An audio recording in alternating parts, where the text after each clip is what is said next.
जय हिंद, वंदे मातरम। दोस्तों, स्वागत है आज के नए क्लास में। आज आप लोग के लिए लाया हूं जीके जीएस का 80 मोस्ट इंपोर्टेंट क्वेश्चन जो रेलवे ग्रुप डी एग्जाम की दृष्टि से बहुत ही इंपॉर्टेंट होने वाला है। तो दोस्तों, इस वीडियो को शुरू से अंत तक जरूर देखिएगा। और दोस्तों, एक नोट करने वाली बात यह है कि जो हमारे पुराने सब्सक्राइबर हैं उनके लिए आज का क्लास मॉक टेस्ट होने वाला है। और दोस्तों, जो नए सब्सक्राइबर हैं यानी कि नए जो हमारे वीडियो देख रहे हैं उनके लिए ये क्लास होने वाला है। तो दोस्तों, जो लोग पहले से हमारे वीडियो देखते हैं उनके लिए मॉक टेस्ट होने वाला है और सभी क्वेश्चन का आंसर उनको कमेंट में बताना है।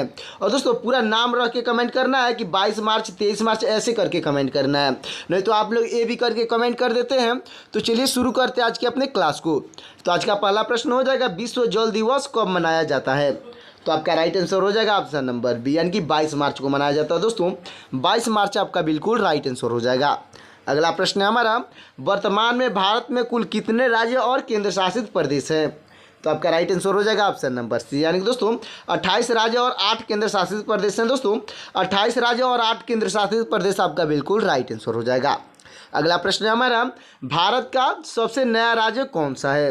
दोस्तों, सबसे नया राज्य पूछा है तो आपका राइट आंसर हो जाएगा ऑप्शन नंबर डी, यानी कि तेलंगाना है। दोस्तों, तेलंगाना आपका बिल्कुल राइट आंसर हो जाएगा। अगला प्रश्न है हमारा, भारतीय संविधान दिवस कब मनाया जाता है? तो आपका राइट आंसर हो जाएगा ऑप्शन नंबर सी, यानी दोस्तों 26 नवंबर को मनाया जाता है। दोस्तों, 26 नवंबर आपका बिल्कुल राइट आंसर हो जाएगा। अगला प्रश्न है हमारा, भारत का पहला परमाणु परीक्षण यानी कि न्यूक्लियर टेस्ट कब हुआ था? दोस्तों, पूछ रहा है कब हुआ था, तो आपका राइट आंसर हो जाएगा ऑप्शन नंबर सी, यानी कि 1974 में हुआ था। दोस्तों, 1974 आपका बिल्कुल राइट आंसर हो जाएगा। और दोस्तों, पोखरण में हुआ था, अच्छे से याद रखिएगा, जो कि राजस्थान में स्थित है। अगला प्रश्न हो जाएगा हमारा, कन्याकुमारी भारत के किस राज्य में स्थित है? तो आपका राइट आंसर हो जाएगा दोस्तों ऑप्शन नंबर बी, यानी कि तमिलनाडु में स्थित है। दोस्तों, तमिलनाडु आपका बिल्कुल राइट आंसर हो जाएगा। अगला प्रश्न हो जाएगा, वंदे मातरम गीत की रचना किसने की थी? तो आपका राइट आंसर हो जाएगा ऑप्शन नंबर बी, यानी कि दोस्तों बंकिम चंद्र चट्टोपाध्याय ने की थी। दोस्तों, बंकिम चंद्र चट्टोपाध्याय आपके बिल्कुल राइट आंसर हो जाएंगे। अगला प्रश्न है हमारा, काली मिट्टी को और किस नाम से जाना जाता है? तो आपका राइट आंसर हो जाएगा ऑप्शन नंबर डी, यानी कि रेगुर मिट्टी के नाम से जाना जाता है। दोस्तों, काली मिट्टी को रेगुर मिट्टी के नाम से जाना जाता है, तो रेगुर मिट्टी आपका बिल्कुल राइट आंसर हो जाएगा। अगला प्रश्न है हमारा, भारतीय संविधान का अनुच्छेद 370 किस राज्य से संबंधित था? तो आपका राइट आंसर हो जाएगा ऑप्शन नंबर बी, यानी कि जम्मू और कश्मीर से संबंधित है। दोस्तों, जम्मू और कश्मीर आपका बिल्कुल राइट आंसर हो जाएगा। अगला प्रश्न है हमारा, नवोदय विद्यालय किस मंत्रालय के अंतर्गत आता है? दोस्तों, नवोदय विद्यालय जो है किस मंत्रालय के अंतर्गत आता है? तो आपका राइट आंसर हो जाएगा ऑप्शन नंबर सी, यानी कि शिक्षा मंत्रालय के अंतर्गत आता है। दोस्तों, शिक्षा मंत्रालय आपका बिल्कुल राइट आंसर हो जाएगा। अगला प्रश्न हो जाएगा हमारा, भारत का कौन सा राज्य बौद्ध धर्म का प्रमुख केंद्र माना जाता है? तो आपका राइट आंसर हो जाएगा दोस्तों ऑप्शन नंबर बी, यानी कि बिहार को माना जाता है। दोस्तों, बिहार आपका बिल्कुल राइट आंसर हो जाएगा। अगला प्रश्न है हमारा, भारत में पहला परमाणु ऊर्जा संयंत्र कहाँ स्थापित हुआ था? तो आपका राइट आंसर हो जाएगा ऑप्शन नंबर बी, यानी कि तारापुर में स्थापित हुआ था। दोस्तों, तारापुर आपका बिल्कुल राइट आंसर हो जाएगा। अगला प्रश्न है हमारा, स्वतंत्र भारत के प्रथम गृह मंत्री कौन थे? दोस्तों, स्वतंत्र भारत का पूछा है तो आपका राइट आंसर हो जाएगा ऑप्शन नंबर ए, यानी कि सरदार पटेल थे। दोस्तों, सरदार वल्लभ भाई पटेल आपके बिल्कुल राइट आंसर हो जाएंगे, जो स्वतंत्र भारत के प्रथम गृह मंत्री थे। अच्छे से याद रखिएगा। अगला प्रश्न है हमारा, दिल्ली का लाल किला किसके द्वारा बनवाया गया था? तो आपका राइट आंसर हो जाएगा ऑप्शन नंबर सी, यानी कि शाहजहां के द्वारा बनवाया गया था। दोस्तों, शाहजहां आपका बिल्कुल राइट आंसर हो जाएगा। अगला प्रश्न है हमारा, हिंद स्वराज पुस्तक के लेखक कौन है? दोस्तों, हिंद स्वराज पुस्तक के लेखक कौन है? तो आपका राइट आंसर हो जाएगा ऑप्शन नंबर सी, यानी कि महात्मा गांधी हैं। दोस्तों, महात्मा गांधी आपके बिल्कुल राइट आंसर हो जाएंगे। अगला प्रश्न है हमारा, भारत में सबसे ज़्यादा जनसंख्या वाला राज्य कौन सा है? तो आपका राइट आंसर हो जाएगा ऑप्शन नंबर सी, यानी कि उत्तर प्रदेश है। दोस्तों, उत्तर प्रदेश की जनसंख्या जो है सबसे ज़्यादा है, तो उत्तर प्रदेश आपका बिल्कुल राइट आंसर हो जाएगा। अगला प्रश्न हो जाएगा, बद्रीनाथ धाम भारत के किस राज्य में स्थित है? दोस्तों, बद्रीनाथ धाम पूछा है तो आपका राइट आंसर हो जाएगा ऑप्शन नंबर सी, यानी कि उत्तराखंड में स्थित है। दोस्तों, उत्तराखंड आपका बिल्कुल राइट आंसर हो जाएगा। अगला प्रश्न है, भारत के किस राज्य में गंगोत्री धाम स्थित है? दोस्तों, भारत के किस राज्य में गंगोत्री धाम स्थित है? तो आपका राइट आंसर हो जाएगा ऑप्शन नंबर सी, यानी कि उत्तराखंड में स्थित है। दोस्तों, उत्तराखंड आपका बिल्कुल राइट आंसर हो जाएगा। अगला प्रश्न हो जाएगा, भारत में योजना आयोग की स्थापना कब हुई थी? दोस्तों, योजना आयोग की स्थापना पूछा है तो आपका राइट आंसर हो जाएगा ऑप्शन नंबर बी, यानी कि 1950 में हुई थी। दोस्तों, 1950 आपका बिल्कुल राइट आंसर हो जाएगा। चलते अगले प्रश्न की ओर। दोस्तों, अगला प्रश्न है हमारा, अंतरिक्ष में जाने वाली पहली भारतीय महिला कौन थी? तो आपका राइट आंसर हो जाएंगी ऑप्शन नंबर बी यानी कि कल्पना चावला थी। दोस्तों कल्पना चावला आपकी बिल्कुल राइट आंसर हो जाएंगी। तो दोस्तों अब तक वीडियो को लाइक नहीं किए हैं तो वीडियो को लाइक करके चैनल को सब्सक्राइब कर दीजिएगा। और दोस्तों जितने लोग हमारे पुराने सब्सक्राइबर हैं वो लोग सभी क्वेश्चन का आंसर कमेंट में बताते चलिएगा। तो दोस्तों हमारा अगला प्रश्न हो जाएगा, भारत में राष्ट्रीय आय की गणना कौन करता है? तो आपका राइट आंसर हो जाएगा दोस्तों ऑप्शन नंबर सी यानी कि राष्ट्रीय सांख्यिकी कार्यालय करता है। दोस्तों राष्ट्रीय सांख्यिकी कार्यालय आपका बिल्कुल राइट आंसर हो जाएगा। अगला प्रश्न है हमारा, चंपारण आंदोलन किस वर्ष शुरू हुआ था? तो आपका राइट आंसर हो जाएगा ऑप्शन नंबर सी यानी दोस्तों 1917 में शुरू हुआ था। दोस्तों 1917 आपका बिल्कुल राइट आंसर हो जाएगा। अगला प्रश्न है हमारा, भारत में पंचायती राज की शुरुआत कहाँ से हुई थी? दोस्तों भारत में पंचायती राज की शुरुआत जो है कहाँ से हुई थी? तो आपका राइट आंसर हो जाएगा ऑप्शन नंबर सी यानी कि नागौर से हुई थी। दोस्तों नागौर आपका बिल्कुल राइट आंसर हो जाएगा। अगला प्रश्न हो जाएगा हमारा, भारत के किस राज्य की समुद्री तट रेखा सबसे लंबी है? तो आपका राइट आंसर हो जाएगा ऑप्शन नंबर ए यानी कि दोस्तों गुजरात की समुद्री तट रेखा सबसे लंबी है, तो गुजरात आपका बिल्कुल राइट आंसर हो जाएगा। अगला प्रश्न है, विश्व पर्यावरण दिवस कब मनाया जाता है? दोस्तों विश्व पर्यावरण दिवस कब मनाया जाता है? तो आपका राइट आंसर हो जाएगा ऑप्शन नंबर सी यानी कि 5 जून को मनाया जाता है। दोस्तों 5 जून आपका बिल्कुल राइट आंसर हो जाएगा। अगला प्रश्न है हमारा, चंद्रयान 3 को कब लॉन्च किया गया था?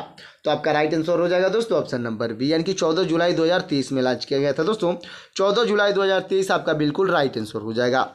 अगला प्रश्न है हमारा, भारत का सबसे पुराना उच्च न्यायालय यानी कि हाई कोर्ट कौन सा है? तो आपका राइट आंसर हो जाएगा ऑप्शन नंबर डी यानी कि दोस्तों कोलकाता उच्च न्यायालय है। दोस्तों कोलकाता हाई कोर्ट आपका बिल्कुल राइट आंसर हो जाएगा, जो कि भारत का सबसे पुराना उच्च न्यायालय यानी कि हाई कोर्ट है। अच्छे से याद रखिएगा। अगला प्रश्न है हमारा, भारत का पहला परमाणु रिएक्टर कौन था? दोस्तों भारत का पहला परमाणु रिएक्टर कौन सा था? तो आपका राइट आंसर हो जाएगा ऑप्शन नंबर सी यानी कि अप्सरा था। दोस्तों अप्सरा आपका बिल्कुल राइट आंसर हो जाएगा। अगला प्रश्न है हमारा, नोबेल पुरस्कार पाने वाले प्रथम भारतीय अर्थशास्त्री कौन थे? तो दोस्तों आपका राइट आंसर हो जाएंगे ऑप्शन नंबर बी यानी दोस्तों अमर्त्य सेन थे। दोस्तों अमर्त्य सेन आपके बिल्कुल राइट आंसर हो जाएंगे, जो कि भारत के पहले नोबेल पुरस्कार अर्थशास्त्र में नोबेल पुरस्कार विजेता थे। अच्छे से याद रखिएगा। अगला प्रश्न हो जाएगा हमारा, भारत का सबसे बड़ा लोकसभा निर्वाचन क्षेत्र कौन सा है? तो आपका राइट आंसर हो जाएगा ऑप्शन नंबर बी यानी कि लद्दाख है। दोस्तों लद्दाख आपका बिल्कुल राइट आंसर हो जाएगा।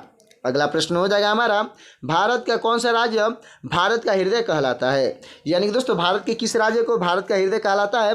तो आपका राइट आंसर हो जाएगा ऑप्शन नंबर सी यानी कि मध्य प्रदेश को कहा जाता है। दोस्तों मध्य प्रदेश आपका बिल्कुल राइट आंसर हो जाएगा। दोस्तों हमारा अगला प्रश्न हो जाएगा, भारत का सबसे बड़ा धान यानी कि चावल उत्पादक राज्य कौन सा है? तो दोस्तों आपका राइट आंसर हो जाएगा ऑप्शन नंबर डी यानी कि पश्चिम बंगाल है। दोस्तों सबसे अधिक धान का खेती का उत्पादन जो होता है पश्चिम बंगाल में होता है, तो पश्चिम बंगाल आपका बिल्कुल राइट आंसर हो जाएगा। अगला प्रश्न हो जाएगा हमारा, लोकसभा में अधिकतम कितने सदस्य हो सकते हैं? तो आपका राइट आंसर हो जाएगा ऑप्शन नंबर सी यानी कि 552 हो सकते हैं। दोस्तों लोकसभा में अधिकतम जो सदस्यों की संख्या है 552 हो सकती है। अच्छे से याद रखिएगा। अगला प्रश्न है हमारा, कानपुर शहर किस राज्य में स्थित है? तो आपका राइट आंसर हो जाएगा ऑप्शन नंबर बी यानी कि उत्तर प्रदेश में स्थित है। दोस्तों कानपुर जो शहर है वो उत्तर प्रदेश राज्य में स्थित है, तो उत्तर प्रदेश आपका बिल्कुल राइट आंसर हो जाएगा। दोस्तों हमारा अगला प्रश्न हो जाएगा, किस संविधान संशोधन द्वारा पंचायती राज को संवैधानिक दर्जा मिला? तो आपका राइट आंसर हो जाएगा दोस्तों ऑप्शन नंबर बी यानी कि 73वें संविधान संशोधन द्वारा जो है वो पंचायती राज को संवैधानिक दर्जा मिला है, तो 73वां संविधान संशोधन आपका बिल्कुल राइट आंसर हो जाएगा। अगला प्रश्न है हमारा, किस गैस को श्वास गैस कहा जाता है? यानी कि दोस्तों किस गैस को हम लोग सांस लेते हैं? तो आपका राइट आंसर हो जाएगा ऑप्शन नंबर सी यानी कि ऑक्सीजन का सांस लेते हैं। दोस्तों ऑक्सीजन आपका बिल्कुल राइट आंसर हो जाएगा। अगला प्रश्न हो जाएगा, पेंसिल बनाने में कौन से पदार्थ का प्रयोग होता है? तो आपका राइट आंसर हो जाएगा ऑप्शन नंबर सी यानी कि ग्रेफाइट का प्रयोग होता है। दोस्तों ग्रेफाइट आपका बिल्कुल राइट आंसर हो जाएगा। अगला प्रश्न है हमारा, राष्ट्रीय विज्ञान दिवस कब मनाया जाता है? तो आपका राइट आंसर हो जाएगा ऑप्शन नंबर बी यानी कि दोस्तों 28 फरवरी को मनाया जाता है। दोस्तों 28 फरवरी को राष्ट्रीय विज्ञान दिवस मनाया जाता है, तो 28 फरवरी आपका बिल्कुल राइट आंसर हो जाएगा। अगला प्रश्न है, भारतीय संविधान का निर्माण किसके नेतृत्व में हुआ था? तो आपका राइट आंसर हो जाएगा दोस्तों ऑप्शन नंबर सी यानी कि डॉक्टर भीमराव अंबेडकर के नेतृत्व में हुआ था। दोस्तों डॉक्टर भीमराव अंबेडकर आपके बिल्कुल राइट आंसर हो जाएंगे। अगला प्रश्न है, भारतीय संविधान में कुल कितनी अनुसूचियां हैं? दोस्तों भारतीय संविधान में कुल कितनी अनुसूचियां हैं? तो आपका राइट आंसर हो जाएगा ऑप्शन नंबर सी यानी कि 12 अनुसूचियां हैं। दोस्तों 12 आपका बिल्कुल राइट आंसर हो जाएगा। अगला प्रश्न है हमारा, भारत का सर्वोच्च नागरिक पुरस्कार कौन सा है? तो आपका राइट आंसर हो जाएगा ऑप्शन नंबर सी यानी कि भारत रत्न है दोस्तों। भारत रत्न आपका बिल्कुल राइट आंसर हो जाएगा। अगला प्रश्न है हमारा, पिरामिड किस देश में स्थित है? तो आपका राइट आंसर हो जाएगा ऑप्शन नंबर ए यानी कि दोस्तों मिस्र देश में स्थित है दोस्तों। मिस्र देश आपका बिल्कुल राइट आंसर हो जाएगा।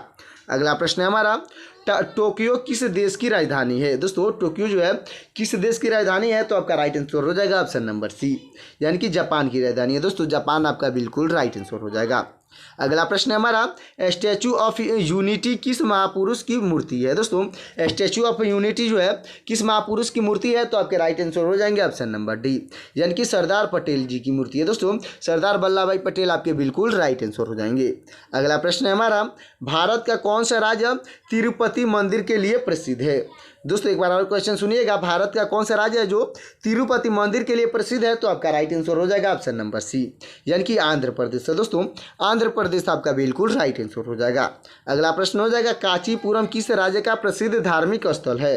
तो आपका राइट आंसर हो जाएगा ऑप्शन नंबर डी यानी कि तमिलनाडु का है दोस्तों। तमिलनाडु आपका बिल्कुल राइट आंसर हो जाएगा। तो दोस्तों हमारा अगला प्रश्न हो जाएगा, भूगोल का जनक किसे कहा जाता है? तो आपका राइट आंसर हो जाएगा ऑप्शन नंबर बी यानी कि दोस्तों इरेटोस्थेनीज को कहा जाता है दोस्तों। इरेटोस्थेनीज आपके बिल्कुल राइट आंसर हो जाएंगे। अगला प्रश्न है हमारा, भारत के किस राज्य की राजधानी चंडीगढ़ है?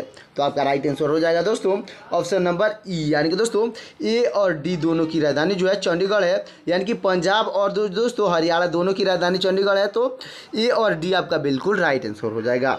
अगला प्रश्न है हमारा, भारत का सोनपुर मेला किस राज्य में लगता है? तो आपका राइट आंसर हो जाएगा दोस्तों ऑप्शन नंबर ए यानी कि बिहार में लगता है दोस्तों। सोनपुर जो मेला है बिहार में लगता है तो बिहार आपका बिल्कुल राइट आंसर हो जाएगा। अगला प्रश्न है हमारा, भारतीय सेना दिवस कब मनाया जाता है? तो आपका राइट आंसर हो जाएगा ऑप्शन नंबर सी यानी कि दोस्तों 15 जनवरी को मनाया जाता है दोस्तों। 15 जनवरी आपका बिल्कुल राइट आंसर हो जाएगा। चलते हैं अगले प्रश्न की ओर दोस्तों। अगला प्रश्न है हमारा, हरियाणा राज्य की राजधानी का नाम क्या है? दोस्तों हरियाणा राज्य की राजधानी का नाम पूछा है तो ये क्वेश्चन सबको कमेंट में बताना है कि हरियाणा राज्य की राजधानी क्या है, अच्छे से याद रखिएगा। अगला प्रश्न हो जाएगा हमारा, भारत में कितने राज्य समुद्र तट से जुड़े हैं? दोस्तों भारत में कितने राज्य जो हैं समुद्री तट से जुड़े हैं? तो आपका राइट आंसर हो जाएगा ऑप्शन नंबर सी यानी कि 9 राज्य जो ऐसे हैं जो समुद्री तट से जुड़े हैं तो 9 राज्य आपका बिल्कुल राइट आंसर हो जाएगा। अगला प्रश्न है, सामान्य मानव शरीर का तापमान कितना होता है? तो आपका राइट आंसर हो जाएगा ऑप्शन नंबर बी यानी कि दोस्तों 37 डिग्री सेल्सियस होता है दोस्तों। 37 डिग्री सेल्सियस आपका बिल्कुल राइट आंसर हो जाएगा। अगला प्रश्न है हमारा, पृथ्वी का सबसे नज़दीकी ग्रह कौन सा है? तो आपका राइट आंसर हो जाएगा ऑप्शन नंबर ए यानी कि शुक्र ग्रह है दोस्तों। शुक्र ग्रह आपका बिल्कुल राइट आंसर हो जाएगा। अगला प्रश्न है हमारा, मिस यूनिवर्स बनाने वाली भारत की पहली महिला कौन थी? दोस्तों मिस यूनिवर्स बनाने वाली भारत की पहली महिला कौन थी? तो आपके राइट आंसर हो जाएंगे ऑप्शन नंबर ए यानी कि सुष्मिता सेन थी दोस्तों। सुष्मिता सेन आपकी बिल्कुल राइट आंसर हो जाएंगी। दोस्तों हमारा अगला प्रश्न हो जाएगा, किस देश ने पहला क्रिकेट विश्व कप जीता था? दोस्तों एक बार और क्वेश्चन सुनिएगा, किस देश ने पहला क्रिकेट विश्व कप जीता था? तो आपका राइट आंसर हो जाएगा ऑप्शन नंबर सी यानी कि वेस्ट इंडीज जीता था दोस्तों। वेस्ट इंडीज आपका बिल्कुल राइट आंसर हो जाएगा। अगला प्रश्न है, ताजमहल किस नदी के किनारे पर स्थित है? तो आपका राइट आंसर हो जाएगा ऑप्शन नंबर बी यानी कि यमुना नदी के किनारे स्थित है दोस्तों। यमुना नदी आपका बिल्कुल राइट आंसर हो जाएगा। अगला प्रश्न है, महात्मा गांधी का जन्मदिन कब मनाया जाता है? तो आपका राइट आंसर हो जाएगा ऑप्शन नंबर बी यानी कि दोस्तों ऑप्शन नंबर ए यानी कि 2 अक्टूबर को मनाया जाता है दोस्तों। 2 अक्टूबर आपका बिल्कुल राइट आंसर हो जाएगा। अगला प्रश्न हमारा, दूध में पानी की मात्रा किस यंत्र से मापी जाती है? तो आपका राइट आंसर हो जाएगा दोस्तों ऑप्शन नंबर सी यानी कि लैक्टोमीटर से मापी जाती है दोस्तों। लैक्टोमीटर आपका बिल्कुल राइट आंसर हो जाएगा। अगला प्रश्न हमारा, अशोक चक्र में कितनी तीलियां होती हैं? तो दोस्तों आपका राइट आंसर हो जाएगा ऑप्शन नंबर सी यानी कि 24 तीलियां होती है दोस्तों। 24 तीलियां आपका बिल्कुल राइट आंसर हो जाएगा। अगला प्रश्न है हमारा, भारतीय रिजर्व बैंक का मुख्यालय कहाँ पर स्थित है? तो आपका राइट आंसर हो जाएगा दोस्तों ऑप्शन नंबर बी यानी कि मुंबई में स्थित है दोस्तों। मुंबई आपका बिल्कुल राइट आंसर हो जाएगा। तो दोस्तों अब तक वीडियो को लाइक नहीं किया है तो वीडियो को लाइक करके चैनल को सब्सक्राइब कर दीजिएगा। और एक बार और कहता हूँ कि पुराने जो सब्सक्राइबर हैं उनके लिए मॉक टेस्ट है तो उसका आंसर आपको कमेंट में, सभी क्वेश्चन का आंसर आपको कमेंट में बताना है। और दोस्तों वीडियो को पॉज कर देना, पहले कमेंट करना फिर ऑन करना है। चलते हैं अगले प्रश्न की ओर दोस्तों। हमारा अगला प्रश्न हो जाएगा, रानी लक्ष्मीबाई का जन्म कहाँ पर हुआ था? तो आपका राइट आंसर हो जाएगा ऑप्शन नंबर सी यानी कि वाराणसी में हुआ था दोस्तों। वाराणसी आपका बिल्कुल राइट आंसर हो जाएगा। अगला प्रश्न है हमारा, भारत की पहली महिला आईपीएस कौन थी? दोस्तों भारत की पहली महिला आईपीएस पूछा है कौन थी, तो आपकी राइट आंसर हो जाएंगे ऑप्शन नंबर ए, सॉरी दोस्तों ऑप्शन नंबर बी, यानी कि किरण बेदी है। दोस्तों किरण बेदी आपके बिल्कुल राइट आंसर हो जाएंगी। चलते अगले प्रश्न की ओर दोस्तों। अगला प्रश्न है हमारा, ताजमहल को बनाने में कितना साल लगे थे? तो आपका राइट आंसर हो जाएगा दोस्तों ऑप्शन नंबर सी, यानी कि 22 साल लगे थे। दोस्तों 22 साल आपका बिल्कुल राइट आंसर हो जाएगा। अगला प्रश्न है हमारा, नेत्रदान में नेत्र का कौन सा भाग दान किया जाता है? दोस्तों नेत्रदान में नेत्र का कौन सा भाग जो है दान किया जाता है? तो आपका राइट आंसर हो जाएगा ऑप्शन नंबर बी, यानी कि कार्निया दान किया जाता है। दोस्तों कार्निया आपका बिल्कुल राइट आंसर हो जाएगा। अगला प्रश्न है हमारा, भारतीय संसद की संयुक्त बैठक किसके द्वारा बुलाई जाती है? तो आपका राइट आंसर हो जाएगा दोस्तों ऑप्शन नंबर सी, यानी कि राष्ट्रपति के द्वारा बुलाई जाती है। दोस्तों राष्ट्रपति आपका बिल्कुल राइट आंसर हो जाएंगे। चलते अगले प्रश्न की ओर दोस्तों। तो दोस्तों हमारा अगला प्रश्न हो जाएगा, पंचशील सिद्धांत किन दो देशों के बीच हस्ताक्षरित था? तो आपका राइट आंसर हो जाएगा दोस्तों ऑप्शन नंबर ए, यानी कि भारत और चीन के बीच हस्ताक्षरित था। दोस्तों भारत और चीन आपका बिल्कुल राइट आंसर हो जाएगा। अगला प्रश्न है हमारा, भारत में योजना आयोग का गठन किस वर्ष हुआ था? तो आपका राइट आंसर हो जाएगा दोस्तों ऑप्शन नंबर बी, यानी कि 1950 में हुआ था। दोस्तों 1950 आपका बिल्कुल राइट आंसर हो जाएगा। चलते अगले प्रश्न की ओर दोस्तों। हमारा अगला प्रश्न है, मॉन्टेग्यू चैम्फोर्ड सुधार किस वर्ष प्रस्तुत किया गया था? दोस्तों मॉन्टेग्यू चैम्फोर्ड सुधार किस वर्ष प्रस्तुत किया गया था? तो आपका राइट आंसर हो जाएगा दोस्तों ऑप्शन नंबर बी, यानी कि दोस्तों 1919 में प्रस्तुत किया गया था। दोस्तों 1919 आपका बिल्कुल राइट आंसर हो जाएगा। अगला प्रश्न है, भारतीय संविधान में कुल कितने मौलिक कर्तव्य हैं? तो आपका राइट आंसर हो जाएगा दोस्तों ऑप्शन नंबर बी, यानी कि 11 मौलिक कर्तव्य हैं। दोस्तों 11 आपका बिल्कुल राइट आंसर हो जाएगा। अगला प्रश्न हो जाएगा, किस राज्य को भारत का मसालों का बगीचा कहा जाता है? यानी कि दोस्तों किस राज्य को स्पाइस गार्डन ऑफ इंडिया कहा जाता है? तो आपका राइट आंसर हो जाएगा ऑप्शन नंबर ए, यानी कि केरल को कहा जाता है। दोस्तों केरल आपका बिल्कुल राइट आंसर हो जाएगा। अगला प्रश्न है हमारा, आरटीओ अधिनियम भारत में किस वर्ष लागू किया गया था? दोस्तों आरटीओ जो अधिनियम है भारत में किस वर्ष लागू किया गया था? तो आपका राइट आंसर हो जाएगा ऑप्शन नंबर बी, यानी कि 2005 में लागू किया गया था। दोस्तों 2005 आपका बिल्कुल राइट आंसर हो जाएगा। अगला प्रश्न है, भारतीय संविधान सभा के अस्थायी अध्यक्ष कौन थे? दोस्तों अस्थायी अध्यक्ष पूछा है, तो आपका राइट आंसर हो जाएगा ऑप्शन नंबर बी, यानी कि डॉक्टर राजेंद्र प्रसाद थे। दोस्तों डॉक्टर राजेंद्र प्रसाद आपके बिल्कुल राइट आंसर हो जाएंगे। चलते अगले प्रश्न की ओर दोस्तों। हमारा अगला प्रश्न है, बाघ संरक्षण हेतु बनाया गया पहला भारतीय राष्ट्रीय उद्यान कौन सा है? दोस्तों बाघ संरक्षण के लिए पूछा है, तो आपका राइट आंसर हो जाएगा ऑप्शन नंबर बी, यानी कि जिम कॉर्बेट राष्ट्रीय उद्यान है। दोस्तों जिम कॉर्बेट राष्ट्रीय उद्यान आपका बिल्कुल राइट आंसर हो जाएगा। तो दोस्तों हमारा अगला प्रश्न हो जाएगा, भारतीय रियासतों के एकीकरण का नेतृत्व किसने किया था? तो आपका राइट आंसर हो जाएगा दोस्तों ऑप्शन नंबर बी, यानी कि सरदार वल्लभ भाई पटेल ने किए थे। दोस्तों सरदार वल्लभ भाई पटेल आपके बिल्कुल राइट आंसर हो जाएंगे। अगला प्रश्न है हमारा, न्यायपालिका की स्वतंत्रता संविधान के किस भाग में वर्णित है? तो आपका राइट आंसर हो जाएगा दोस्तों ऑप्शन नंबर ए, यानी कि भाग 3 में वर्णित है। दोस्तों जो कि मौलिक अधिकार है, अच्छे से याद रखिएगा। अगला प्रश्न है हमारा, भारत की पहली महिला मुख्यमंत्री कौन थी? दोस्तों भारत की पहली महिला मुख्यमंत्री कौन थी? तो आपके राइट आंसर हो जाएंगे ऑप्शन नंबर सी, सॉरी दोस्तों ऑप्शन नंबर बी, यानी कि सुचेता कृपलानी थी। दोस्तों सुचेता कृपलानी आपके बिल्कुल राइट आंसर हो जाएंगी, जो कि भारत की पहली महिला मुख्यमंत्री थी, अच्छे से याद रखिएगा। अगला प्रश्न है, किस शहर को भारत का मैनचेस्टर कहा जाता है? दोस्तों किस शहर को भारत का मैनचेस्टर कहा जाता है? तो आपका राइट आंसर हो जाएगा ऑप्शन नंबर ए, यानी कि अहमदाबाद को कहा जाता है। दोस्तों अहमदाबाद आपका बिल्कुल राइट आंसर हो जाएगा। तो दोस्तों हमारा अगला प्रश्न हो जाएगा, सविनय अवज्ञा आंदोलन की शुरुआत कब हुई थी?